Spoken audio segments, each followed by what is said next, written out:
Radio Silaturahim dan Rasil TV untuk Islam yang satu. Masih di Mimbar Rasil Ikhwan Akhwat bersama saya Isa Alkaf dan juga Mas Jul di meja operator.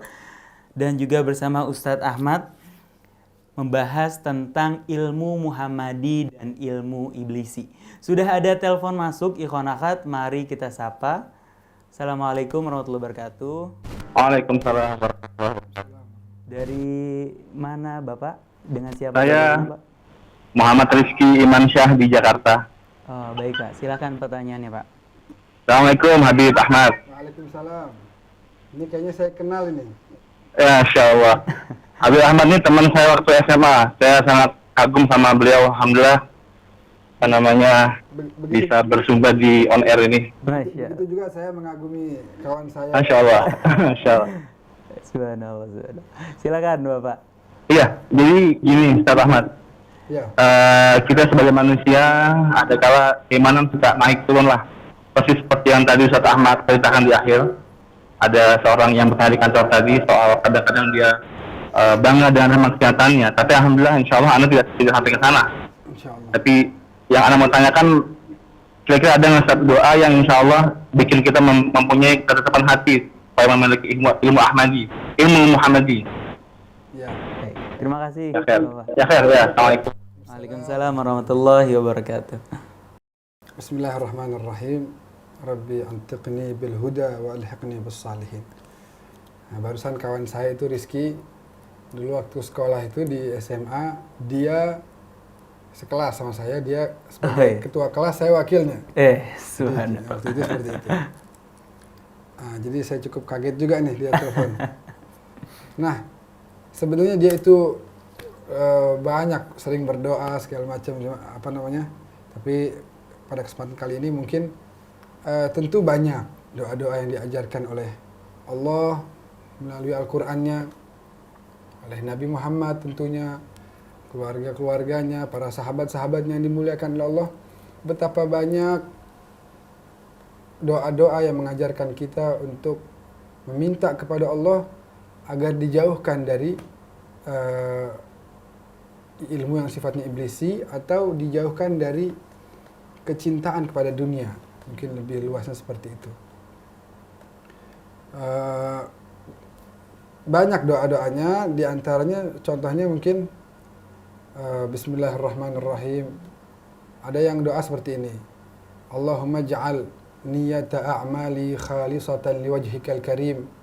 Ya Allah, jadikanlah seluruh niat-niat amalku, apapun amalku, jadikanlah niat-niatku tersebut semata-mata ikhlas, hanya mengharapkan kerelaan darimu, mengharapkan keridhaan darimu. Dan kalau kita mau lebih luas lagi, melihat bahwa Nabi sering memberikan nasihatnya kepada kita bahwa uzkuru hadimal ladzat. Sering-seringlah kalian mengingat hadimal ladzat, penghancur setiap kenikmatan. Ada yang mengatakan di sini kematian. Jadi kita sering-sering mengingat kematian. Sekarang begini, seandainya kita dikasih tahu sama malaikat, Anda dalam waktu 3 tahun lagi tiba saatnya Anda akan dijemput oleh Allah Subhanahu wa taala. Kira-kira dalam 3 tahun ini kita lebih sering ibadah atau lebih sering mengejar dunia? Kira-kira Ibadah. pasti ibadah. Nah, seandainya yang 3 tahun atau berapapun jumlahnya itu menjadikan kita lebih semangat dalam mendekatkan diri kepada Allah, bagaimana dengan kematian yang kita nggak tahu kapan datangnya? Betapa banyak kawan-kawan kita yang secara tiba-tiba meninggalkan dunia ini, menjemput panggilan Allah. Betapa banyak yang seperti itu. Maka dari itu, ketika kita melihat bahwa, kita mengingat bahwa ada kematian di hadapan kita, malaikat senantiasa mengepakkan sayap-sayapnya untuk mencabut nyawa kita. Dengan demikian kita akan benci dengan sendirinya tujuan-tujuan duniawi. Boleh jadi ada yang begini, Mas Isa. Boleh jadi ada orang mengejar dunia, mengejar karir dunianya, menghalalkan segala cara. Dia sudah sikut kanan, sikut kiri. Dia bagaimana caranya bisa sampai ke posisi direktur misalnya. Dia sudah zolimi kanan, zolimi kiri. Dia bohongi kanan, bohongi kiri. Sudah nih ketika dia sampai, kemudian malaikat datang mengatakan, Fulan, telah tiba waktumu. Itu orang tidak lagi, dia sudah banyak zalimi orang, mengejar kehidupan dunia, ternyata sedikit pun yang dia ingin nikmati, nggak bisa. Itulah kematian. Berapa banyak yang seperti itu. Makanya kita jangan sampai tujuan kita, itu sebenarnya ilmu Muhammadi, ilmu iblisi adalah nantinya akan pada akhirnya tujuannya bahwa yang ini tujuannya adalah akhirat, yang ilmu Muhammadi, yang iblisi sebaliknya tujuannya dunia. Makanya di antara doa-doa juga mungkin Mas Rizky, Allahumma la taj'al ad-dunya akbara hammina, jangan engkau jadikan ya Allah dunia sebagai tujuan kami. Nah, kita dalam sehari lebih sering mengingat Allah, berselawat sama Nabi Muhammad, atau memikirkan kondisi dunia kita, kehidupan dunia kita. Karena sifat daripada umatnya Nabi Muhammad adalah yukabbirunallaha ta'ala ala kulli syaraf. Mereka membesarkan Allah, hanya Allah yang paling besar, yang lain kecil. Itulah ciri dari umatnya Nabi Muhammad yang disebutkan sebagai kuntum khaira ummatin ukhrijat linnas, sebaik-baiknya umat adalah bagi mereka Allah yang paling besar. Nah, bagi kita sekarang ini Allah lebih besar atau dunia lebih besar? Lebih sering ingat Allah atau lebih sering ingat dunia? Nah, itu jadi bahan introspeksi kita. Seandainya ini al-mutakallim awwalukum, yang sedang berbicara ini paling di depan untuk diberikan nasihat seperti ini. Ya, bukan berarti itu. Jadi, nah, itulah. Jadi bagaimana kita menjadikan niat kita selalu senantiasa hanya mengharap ridha Allah, karena ridha manusia tidak akan mampu kita untuk mencapainya. Adapun ridha Allah, kita insya Allah akan sama-sama mampu selagi kita betul-betul mengikuti ajaran Nabi Muhammad SAW melalui Al-Qur'annya, melalui sunnahnya, apa-apa yang disampaikan kepada kita melalui para sahabat dan keluarganya. Dengan demikian mudah-mudahan ilmu Muhammadi senantiasa masuk ke hati-hati kita dan ilmu iblisi dijauhkan oleh Allah dari hati-hati kita. Baik Ustadz, sudah ada beberapa pertanyaan Ustadz yang masuk ke HP Rasil dari Jody di Bogor. Assalamualaikum warahmatullahi wabarakatuh Ustadz. Waalaikumsalam warahmatullahi wabarakatuh. Pertanyaan pertama, jadi Ustadz, meskipun ilmu agama tapi takabur, apakah masuk ke dalam ilmu iblisi? Kemudian tadi sempat disinggung, musik apa saja Ustadz yang tidak diharamkan oleh syar'i? Terima kasih Ustadz. Dari Jody di Bogor. Bismillahirrahmanirrahim. Rabbi antiqni bil huda wa alhiqni bis salihin. Yang pertama tadi berkenaan tentang ilmu agama, kalau takabur juga Ilmu iblisi. ilmu iblisi. Betul, karena jenis ilmu tersebut tidak menjamin. Apapun jenis ilmunya, ketika di dalamnya kita gunakan ilmu tersebut untuk hal-hal yang tidak baik, maka itu dikategorikan sebagai ilmu iblisi. Sebagaimana yang tadi itu. Tadi di zaman Nabi Muhammad yang di awal saya sempat ceritakan, ketika seorang sahabat yang rajin ibadah, dengan ilmunya dia senantiasa melakukan setiap perintah daripada ilmu-ilmu tersebut. Ilmu tersebut mengajarkan ibadah, dia beribadah. Ilmu tersebut mengajarkan zakat, dia zakat. Akan tetapi ternyata ilmu-ilmu tersebut dia ada takabur, sebagaimana yang Mas Dodi tadi tanyakan. Karena ilmu tersebut ada takabur di dalamnya, ada kesombongan di dalamnya, maka ilmu tersebut menjadi ilmu iblisi. Tadi juga saya ceritakan bahwa dua ustadz tadi, ustadz yang pertama ini ustadz sama-sama ahli agama, tetapi ilmunya terdapat sifat takabur di dalamnya, dan itu tidak menjadikan dia mulia di sisi Allah, bahkan menjadikan dia terhina di sisi Allah Subhanahu wa taala. Yang kedua, berkenan tentang musik. Sebenarnya singkat aja bahwa ilmu musik-musik yang di dalamnya tidak ada zikir kepada Allah, tidak ada selawat kepada Nabi Muhammad, tidak ada pujian-pujian kepada para keluarga Nabi, para sahabat-sahabat Nabi, para ulama, pujian kepada agama Islam seandainya, itu yang tidak ada di dalamnya hal-hal seperti itu, yang membuat kita menjadi lalai dan lupa dalam mengingat Allah, itu diharamkan oleh Allah. Dan para ulama mengatakan mendengarkan musik-musik yang diharamkan oleh Allah akan membuat hati kita menjadi beku, menjadi ada sifat-sifat kefasikan dalam hati kita karena mendengarkan ilmu-ilmu yang mendengarkan musik-musik yang diharamkan oleh Allah tersebut. Baik, Ustaz. Kami undang sekali lagi kepada para pendengar dan pemirsa Rasil TV. Oh, ada telepon masuk. Baik, silahkan. Assalamualaikum warahmatullahi wabarakatuh. Waalaikumsalam warahmatullahi wabarakatuh, Ibu. Dengan siapa, di mana, Ibu? Saya Ibu Yunus, umur saya udah lebih dari 72 tahun. Masya Allah. Saya baru mendengar judul, apa sih tadi yang lagi dikasih tahu sama Pak Ilmu Ustadz Muhammadiyah Ahmad. dan ilmu. Saya kebetulan lagi sholat, jadi sehingga saya tuh mau menanyakan, berdosa nggak saya lagi sholat, tapi saya juga mendengarkan tausiah dari Ustadz. Itu pertanyaan saya yang pertama. Dan yang kedua, karena saya sholat fardu isya, saya mau sholat, kan kita mesti zikir dulu sudah sholat fardu. Tapi karena saya kepengen buru-buru selesai sholat, saya langsung sholat sunnah, sudah fardu isya. Itu berdosa nggak saya sudah sholat sunnah, baru saya zikir.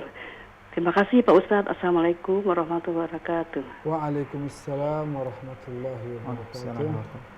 Terima kasih, Ibu. Terima kasih. Ibu atas pertanyaannya. Ini Ibu yang Masya Allah Sudah umurnya 72. panjang, mudah-mudahan dipenuhi dengan kesehatan, afiah dalam kehidupannya, dan pada nantinya ketika tiba waktunya diberikan husnul khatimah oleh Allah Amin, amin Subhanahu ya wa rabbal alamin. Amin. Ta'ala. Itu juga kita semuanya. Amin ya.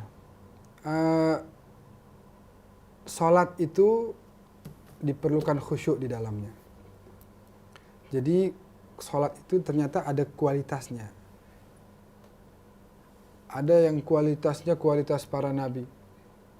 Yang mana ketika para nabi sudah melaksanakan salat, maka dalam pikirannya hanya Allah. Hanya ibadah kepada Allah. Hanya ingin mengesahkan Allah. Iyyaka na'budu wa iyyaka nasta'in. Karena itu merupakan apa? Janji. Janji kita kepada Allah untuk hanya kepada Engkaulah kami menyembah, hanya kepada Engkaulah kami meminta pertolongan. Maka contohnya begini.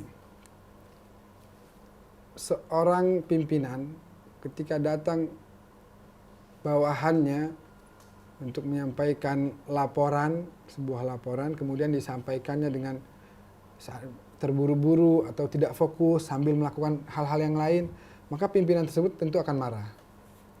Begitu juga dalam ibadah kita tidak diperkenankan untuk menyibukkan diri selain hanya ibadah kepada Allah. Nah, adapun mendengar tadi tausiah, memang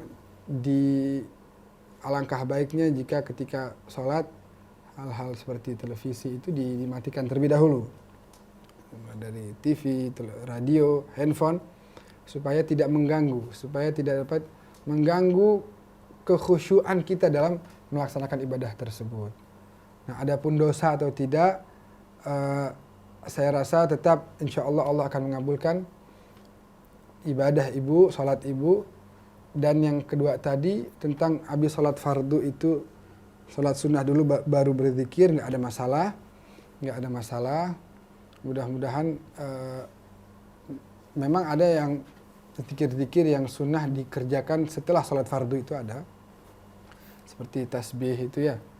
Itu ketika dikerjakan setelah salat fardu, fadilahnya lebih besar. Nah, tapi tidak berdosa sama sekali, bahkan Allah Arhamar Rahimin, Allah akan mengabulkan bagaimanapun caranya. Jadi itu hanya sekedar bimbingan-bimbingan sunnah, bukan wajib.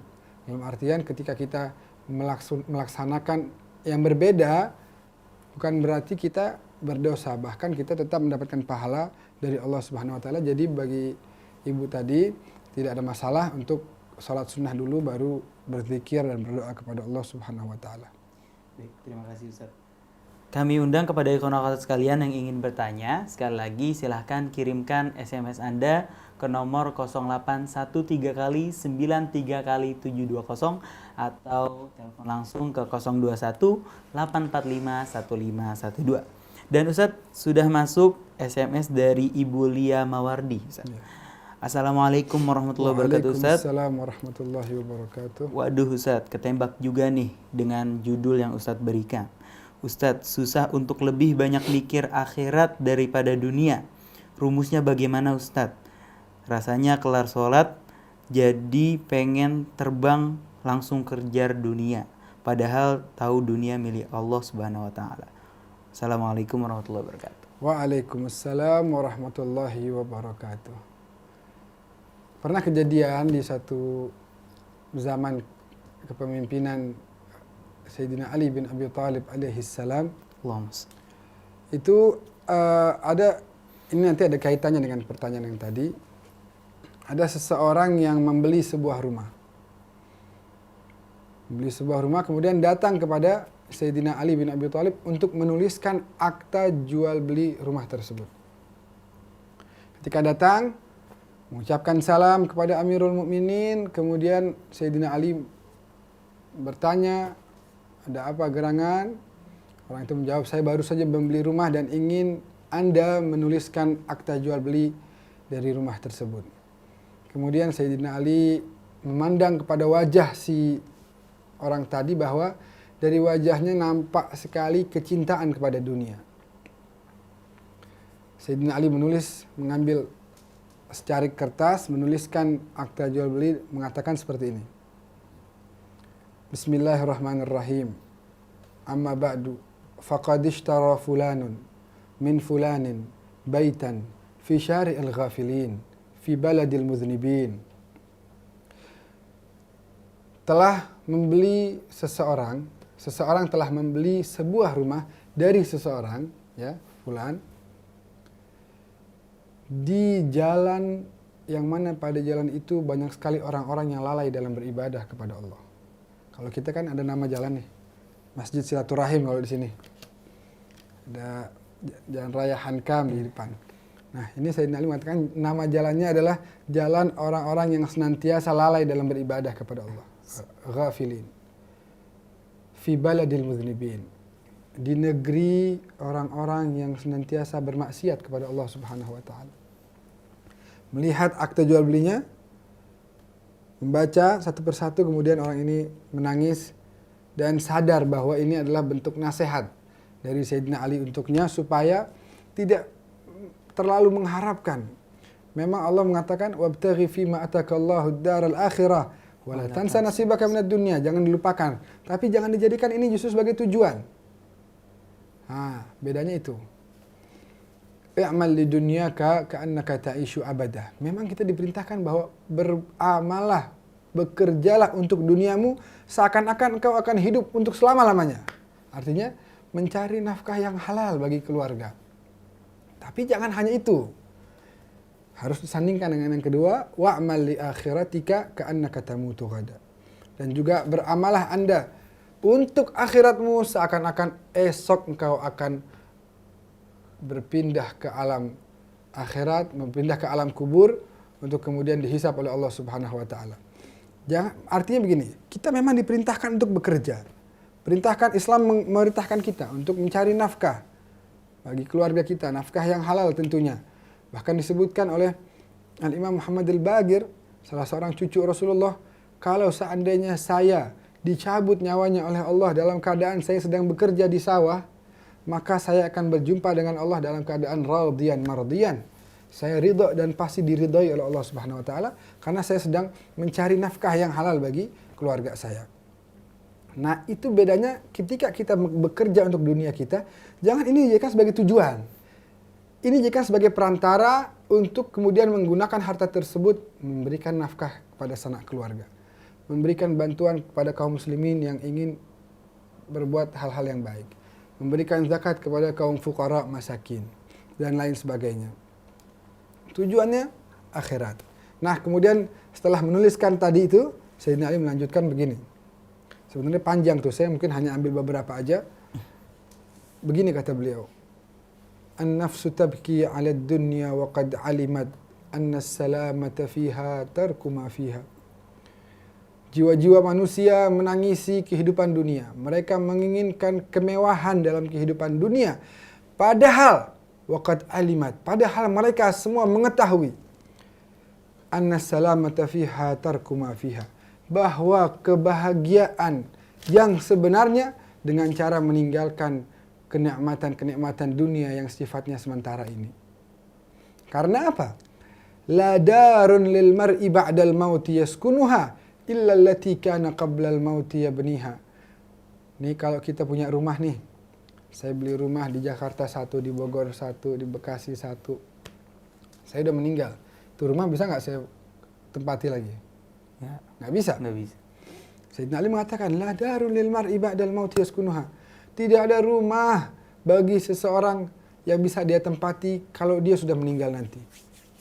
Kita kalau udah ada bocor, kita buru-buru benerin. Kita kalau udah mulai rusak tembok, kita cat ulang. Kita begitu perhatian dengan rumah dunia kita, tapi kita lupa bahwa rumah di akhirat kita masih banyak yang bocor, banyak yang kurang. Nah, tadi itu Sayyidina Ali mengatakan, illa allati kana qabla al-mauti yabniha, kecuali. Nah, kalau rumah di dunia nggak bisa digunakan, kecuali illa allati kana qabla al-mauti yabniha, kecuali rumah yang dia bangun selagi dia masih hidup. Artinya begini, itu rumah bukan rumah duniawi. Dia bangunnya dengan apa?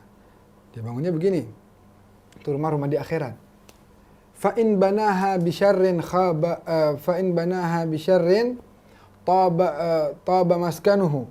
Seandainya rumah akhiratnya itu dibangun dengan ibadah kepada Allah, dengan senantiasa membantu kaum muslimin, dengan senantiasa berbuat sopan dan baik kepada kedua orang tua, dengan selalu memberikan bantuan kepada kaum fuqara masakin, maka taba maskanuhu, maka akan baik rumahnya di akhirat karena dia akan mendapati rumahnya tersebut berada di surganya Allah Subhanahu wa taala. Adapun wa in banaha bi syarrin khaba baniha. Kalau seandainya rumah akhiratnya dia bangun semasa di dunianya dengan jarang ibadah, dengan berkata kasar kepada orang tua, dengan tidak membantu kaum muslimin yang fuqara dan masakin, dengan selalu bermaksiat kepada Allah, maka khaba baniha. Apa artinya khaba baniha? Khaba, merugilah baniha, si pembangun rumah tersebut. Kenapa? Karena ternyata dia akan mendapati rumahnya berada di na'udzubillah di nerakanya Allah Subhanahu wa taala. Amwaluna lidzawil mirathi najma'uha. Harta-harta kita yang kita kumpul ini pada akhirnya kita akan serahkan semuanya kepada ahli waris. Kita tidak akan menikmati kecuali sebagian saja. Nah, kenapa kita pelit untuk membawa bekal bagi kita untuk menafkahkannya kepada kaum muslimin? Manuqisat malun min sadaqah, tidak kurang itu harta yang diberikan sedekah. Ya. Justru itulah harta yang akan menemani kita, bukan harta yang kita gunakan untuk hal-hal yang tidak islami. Kalau harta yang kita gunakan di jalan Islam, di jalan yang diajarkan Nabi Muhammad, maka harta tersebut adalah akan kekal bersama kita, menemani kita di kubur kita sampai di akhirat kita. Nah, oleh karena itu, janganlah kita pelit-pelit. Berikan kewajiban kita kepada keluarga kita, nafkah kita berikan, akan tetapi jangan pelit-pelit untuk mensedekahkan harta kita. Karena berapa banyak dalam Al-Quran Allah memberikan cerita bahwa orang-orang yang sudah meninggal itu menyesal. Ya Allah, balikan aku ke dunia sebentar aja. Aku hanya ingin bersedekah. Kemudian aku akan kembali lagi katanya. Karena mengetahui betapa besar daripada fadilah sedekah. Bagaimana Nabi itu tidak berat dalam memberikan hartanya. Saya mau cerita sedikit tentang berkenaan harta nih. Boleh. Ustadz Zain Al-Hadi. Saya setiap hari jumpa dengan beliau. Saya sebagai penerjemah di penerjemahan beliau. Sering, boleh katakan setiap hari, orang datang untuk meminta bantuan kepada beliau. Beliau sudah memberikan amanah tugas tersebut kepada salah seorang pegawainya. Untuk apa? Memberikan setiap orang yang datang untuk meminta bantuan. Nah, sekali waktu orang yang diberikan amanah tersebut sedang ada urusan gitu, sedang ada kerjaan, ada orang datang. Assalamualaikum. Waalaikumsalam. Maaf, minta bantuan gitu. Nah, orang ini lagi ada kerjaan. Terus dia bilang, ya situ, tunggu situ, duduk dulu di situ. Nanti saya bentar lagi ya. Kebetulan ada Ustadz Zain di situ. Kemudian Ustadz Zain bilang begini, Fulan, itu orang datang ke sini dengan rasa malu. Dia sudah mengorbankan perasaannya. Dia tuh malu minta-minta. Kemudian jangan engkau perlakukan dia dengan seperti itu. Segerakan. Dan asal tahu, kata Ustadz Zain, Sayyidina Imam Ali Zainal Abidin, kalau kedatangan orang untuk meminta-minta, dia mengatakan apa? Marhaban biman yahmilu zadi ilal akhirah. Selamat datang, wahai yang akan membawa bekal takwaku di akhirat. Berikan hartanya. Dengan memberikan harta tersebut kan dia dapat pahala. Jadi senang kedatangan orang tersebut. Kalau kita enggak, ada orang datang kita bawaannya maaf aja. Maaf ya. Maaf ya. Nah, akhirnya kata Ustadz Zain, itu orang datang ke sini bukan lagi minta uang ana, bukan. Kata bahasanya dia nih. Tapi dia datang ke sini sedang meminta haknya dia yang Allah titipkan melalui ana. Jadi kalau kita nggak kasih, kita zalim, itu punya dia, kata dia. Itu punya dia tuh. Kalau kita tahan-tahan, seakan-akan ini punya kita, suruh dia tunggu dulu, itu seakan-akan kitalah yang berjasa, itu kita zalim. Karena ini uang dia, kenapa Allah titipkan ke saya? Supaya terjalin silaturahmi. Supaya orang tersebut datang ke saya. Saya dapat pahala silaturahmi, dia dapat pahala silaturahmi. Jadi sedikit ditambahkan rezeki saya oleh Allah untuk menjalin silaturahmi dengan kaum muslimin yang lain. Luar biasa. Nah, tadi di akhir itu Sayyidina Ali mengatakan begini. Faman yashtarid dar. Siapa kalian? Dia memberikan apa nih? Kalau bahasa marketingnya apa tuh? Menawarkan ya. Siapa dari kalian wahai kaum muslimin yang ingin membeli rumah di surganya Allah? Al-jar Ahmad war-Rahman. Tetangganya adalah Nabi Muhammad sallallahu alaihi wasallam. Tetangganya adalah Ar-Rahman Jalla Jalaluh. Tetangganya adalah para nabi. Mulai dari Nuh, Ibrahim, Musa, Isa dan semua nabi-nabi yang lain. Siapa dari kalian yang ingin membeli rumah di surga tersebut? Dengan apa kata Sayyidina Ali? Bi raka'atin fi jawfil laili yuhyiha. Dengan rakaat-rakaat yang senantiasa dia dirikan pada pertengahan malam. Pada pertengahan malam di mana banyak orang yang mengaku cinta sama Allah tapi meninggalkan Allah.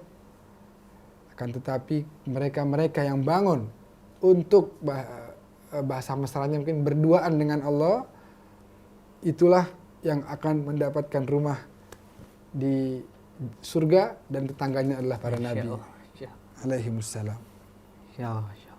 Nah, jadi mungkin tadi saya ringkas, itulah ketika kita mengetahui bahwa ternyata dunia ini begitu hina, ya, tapi kita bukan sedang menghinakan dunia sebagai makhluk, bukan, tapi kita sedang kita ini di dunia sebagai musafir yang hanya sementara. Dunia adalah tempat kita untuk beribadah, tempat kita untuk sujud kepada Allah, tempat kita untuk selalu mengikuti ajaran Nabi Muhammad, itu tempatnya di dunia. Balasannya nanti di akhirat. Dan ketahuilah bahwa ini adalah sementara, yang kekal adalah di akhirat.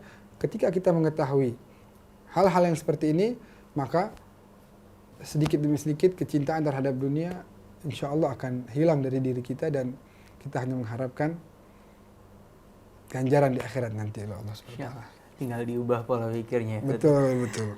Baik Ustaz, pertanyaan berikutnya ini Ustaz, ada 2 pertanyaan yang mungkin saling berhubungan dari hamba Allah di Sukabumi. Assalamualaikum warahmatullahi wabarakatuh. Waalaikumsalam warahmatullahi wabarakatuh. Saya tidak bermazhab, tapi meyakini dan mengimani Allah Subhanahu wa taala sebagai Tuhan yang Ahad serta Rasulullah Shallallahu alaihi wasallam sebagai nabi terakhir pembawa Al-Qur'an dan hadis sebagai tuntunan hidup.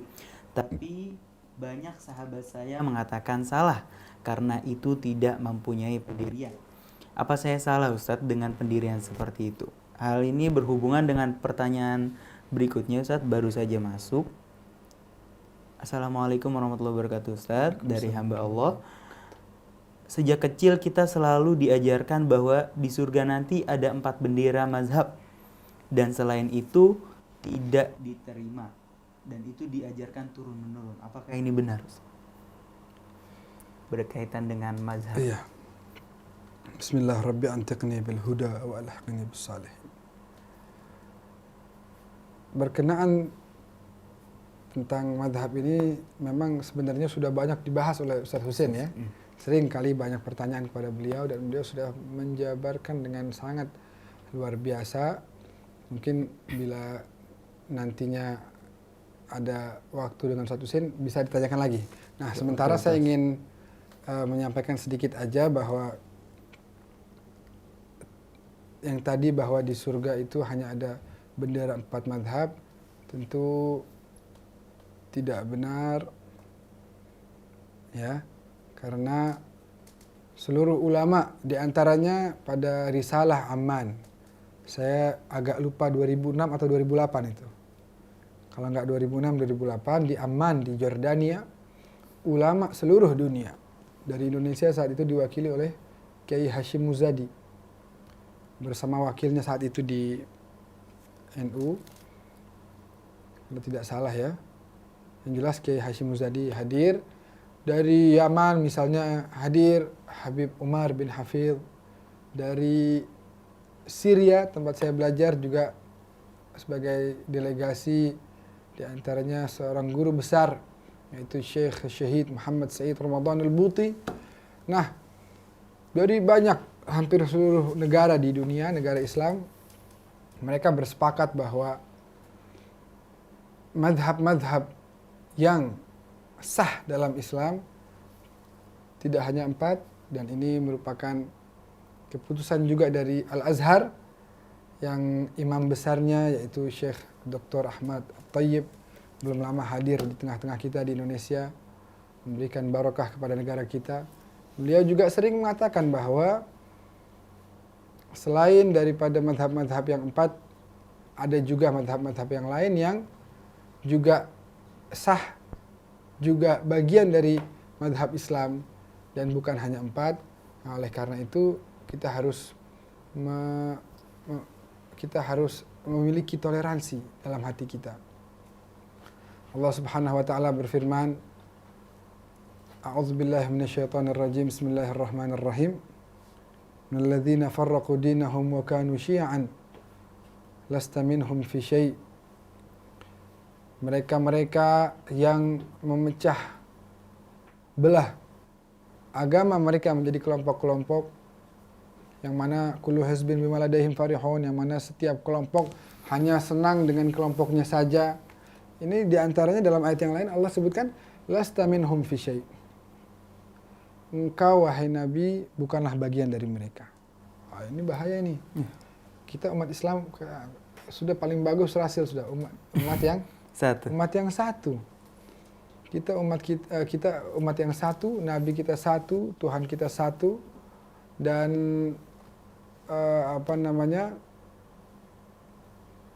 Ka'bah kita satu, kiblatnya, kitab kita satu. Siapa saja yang mengucapkan 2 kalimat syahadat, maka mereka adalah bagian dari umat Nabi Muhammad. Mereka adalah saudara kita. Kita harus gandeng tangan-tangan mereka. Dan adapun saudara dari hamba Allah dari Sukabumi yang tidak bermadhab tadi, sebenarnya Syekh guru saya Syekh Syahid Muhammad Said Ramadan Al-Buti pernah nulis buku bahwa tidak bermadhab itu sangat bahaya, kata dia. Tidak bermadhab sangat bahaya. Itu pendapat Syekh Buti. Tapi tidak sedikit juga para ulama yang mengatakan bahwa selagi kita mendapatkan tuntunan cara ibadah, kan madhab itu kan cara ibadah, fikih, cara ibadah, dengan wasilah, dengan perantara Al-Quran yang kita fahami dengan tafsir-tafsir para ulama, hadis-hadis yang sudah sahihnya muttafaq alaih, maka insya Allah amal-amal tersebut akan dikabulkan oleh Allah Subhanahu wa taala, dan Islam kita adalah Islam Muhammadi. Jadi kita, bendera kita itu hendaknya jadi la ilaha illallah Muhammad Rasulullah. Jangan ditambahkan lagi di bawahnya Syafi'i atau Maliki, Hanafi, Hambali atau Ja'fari dan lain-lain. Itu bisa berbeda-beda nanti benderanya. Jadi jadilah kita umat yang hanya memiliki satu bendera, yaitu la ilaha illallah Muhammad Rasulullah.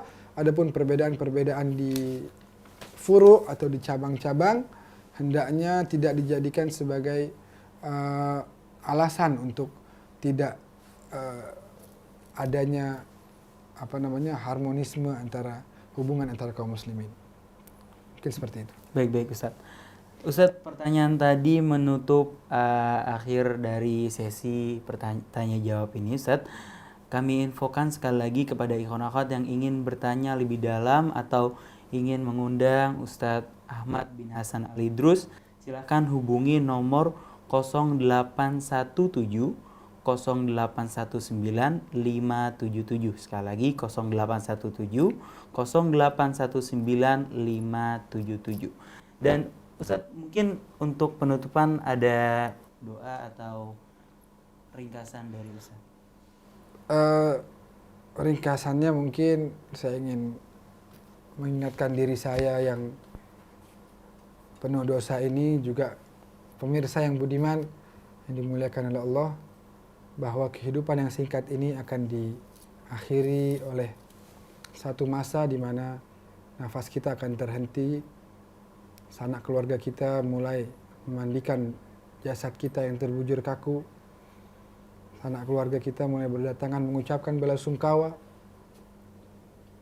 kemudian kita akan digotong royong menuju ke satu masjid untuk disolatkan, dan kita akan diantarkan dan dikuburkan di liang lahat kita, dan sanak keluarga kita akan pulang ke rumah masing-masing untuk menjalankan kegiatan mereka, dan kita hanya akan berada bersama amal-amal kita yang bisa menemani kita. Allah akan menghisab kita nantinya. Pemirsa yang budiman, seandainya Allah bertanya kepada kita, nanti Allah akan menghisab kita satu persatu tanpa perantar. Seandainya nanti Allah Subhanahu wa ta'ala yang maha besar, yang maha agung, bertanya kepada kita, wahai fulan, ingatkah pada saat ini, pada jam ini, pada hari ini, di mana engkau melakukan hal-hal yang membuat aku murka? Wahai fulan, kenapa saat itu engkau malu dari pandangan hamba-hambaku? Engkau melakukan perbuatan maksiat tersebut jauh dari pandangan hamba-hambaku, padahal aku adalah yang maha melihat. Kenapa engkau tidak menganggap? Allah akan bertanya kepada kita, lima ja'altani ahwanan nadhirina ilaik. Kenapa engkau jadikan aku yang paling rendah dibanding orang-orang yang memandang kepadamu? Kenapa pandangan orang lain lebih engkau perhatikan daripada pandanganku, sedangkan aku adalah as-sami'ul basir? Kenapa engkau tidak menganggap lagi adanya aku? Kalau kita tidak mempersiapkan dengan amal ibadah, kira-kira jawaban apa yang kita bisa berikan? Oleh karena itu, hidup yang singkat ini, Allah Rahman, Allah Rahim, Allah Maha Pengampun dosa-dosa kita. Jangan sekali-kali kita berputus asa dari rahmat Allah. Allah akan mengampuni setiap dosa kita, dan janji Allah pasti akan ditepatinya, tidak akan dilanggarnya. Oleh karena itu, siapkanlah bekal untuk menjawab pertanyaan-pertanyaan Allah yang begitu berat. Kita akan disidang oleh Allah Subhanahu wa ta'ala, dan mudah-mudahan Allah Tabaraka wa ta'ala memberikan kepada kita bantuan supaya kita senantiasa memiliki hati yang selalu condong untuk bertaubat kepadanya dan tidak bermaksiat kepadanya, hati yang selalu ingat kepada nabinya Nabi Muhammad SAW, untuk supaya kita bisa bersama-sama dengan beliau, bisa memandang wajah mulia beliau di surganya Allah Subhanahu wa taala. Kita memang ingin berjumpa dengan Nabi Muhammad, tapi apakah kita ingin berjumpa dengan wajah yang jarang sujud sama Allah ini, dengan lisan yang selalu berbohong, dengan lisan yang jarang berselawat kepada Nabi Muhammad sallallahu alaihi wasallam?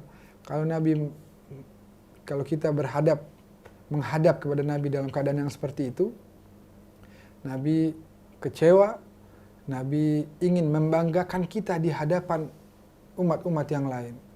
Oleh karena itu, buatlah beliau berbahagia, buatlah beliau senang dengan menjadi umat yang taat kepada beliau. Dan kalau memang ingin dikumpulkan bersama beliau di surganya Allah Subhanahu wa taala, mari kita sadarkan diri kita bahwa hidup ini adalah sementara. Kita selagi masih bisa tarik nafas, buang nafas, mari jangan kita sia-siakan waktu tersebut untuk sama-sama ada saudara, ada keluarga yang kurang dalam ibadah, ada kurang dalam mengingat Allah, saling mengingatkan. Nah, mudah-mudahan Allah menjadikan kita sebagai hamba-hambanya yang salihin, sebagai umat Nabi Muhammad yang selalu ingat kepada Nabi Muhammad, jasa-jasanya, supaya memiliki semangat untuk membalas budi beliau, dan mudah-mudahan Allah mewafatkan kita dalam keadaan husnul khatimah, setelah umur yang panjang, dalam keadaan taat oleh kepada Allah Subhanahu wa taala. Amin amin ya rabbal alamin. Itu tadi konokat penjabaran dari Ustadz Ahmad bin Hasan Al-Idrus, juga jawaban dari pertanyaan yang diajukan oleh ikhwan akhwat sekalian. Tidak lupa kami ucapkan terima kasih banyak kepada ikhwan akhwat yang ikut berpartisipasi mengajukan pertanyaannya, baik itu melalui SMS atau bertelepon secara langsung. Kami ucapkan mohon maaf sebesar-besarnya bagi ikhwan akhwat yang telah menanyakan melalui SMS namun belum terjawab karena keterbatasan waktu. Bagi ikhwan akhwat, saya Isa Alkaf, Zen, Rian, dan juga Mas Jul di meja operator mohon undur diri. Wassalamualaikum warahmatullahi wabarakatuh. Demi waktu-waktu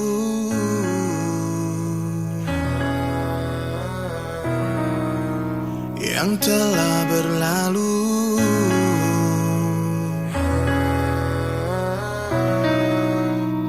demi waktu fajar yang cahayanya mulai bersinar, demi waktu asar yang cahayanya mulai memudar. Kemarin adalah histori, esok hari adalah misteri.